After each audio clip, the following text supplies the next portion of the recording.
Loud Daniel O'Dowd by Julie Fulton.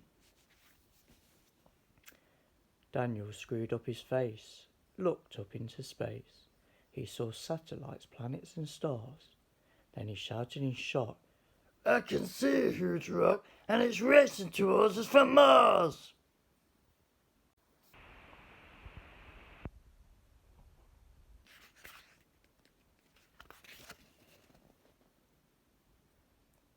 Daniel O'Dowd was ever so loud. He shouted wherever he went. At the zoo the chimps cried when his mouth opened wide, and the elephant hid in a tent.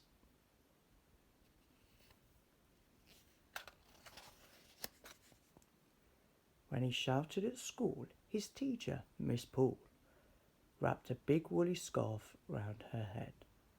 She declared, "I've no doubt if you stopped shouting out, you would hear something useful instead."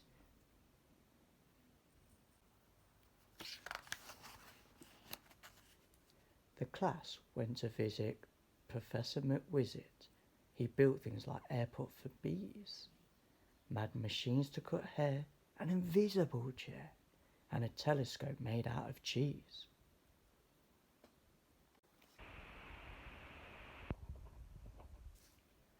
Daniel shouted, "Yippee! Let me look! Let me see!" All the noise made Miss Poole start to frown. Daniel's shouts grew so loud they scared all the crowd and made the town's lighthouse fall down.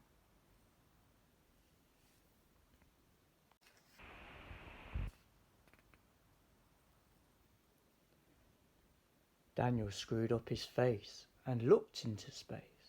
He saw satellites, planets and stars. Then he shouted in shock, "I can see a huge rock and it's racing towards us from Mars!"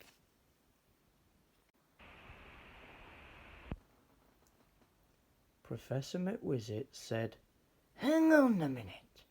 I've a rocket I've made from a clock.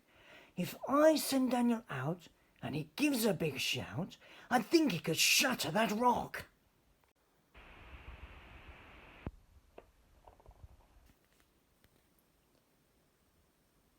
Daniel clambered on board. The engines all roared, and the rocket shot away, way up high. It zoomed past the moon and a spaceship, and soon it was next to the rock in the sky.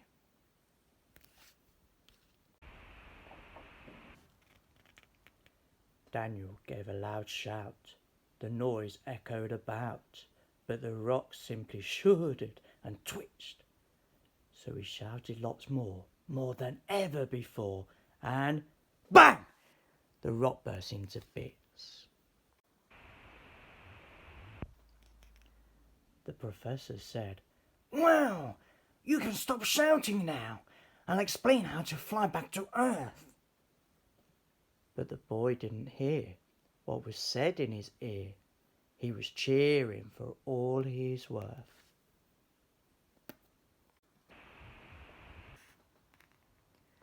The rocket sped on, and soon it had gone, many miles from young Daniel's hometown. When he saw with a fright the earth vanish from sight, Daniel cried out, "I want to get down!"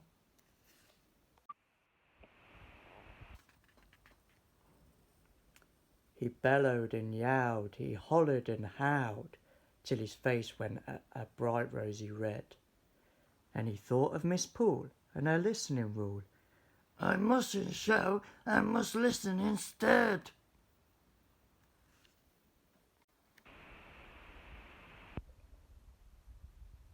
The professor cried, "Quick, pull the red control stick." Daniel pulled it as hard as he could. The rocket swung round and flew back to the ground, landing right where the lighthouse had stood.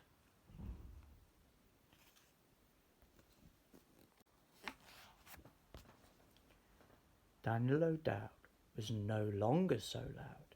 His adventure had made it quite plain. "I will listen lots more. I won't shout like before." and læste offensiven igen. The end.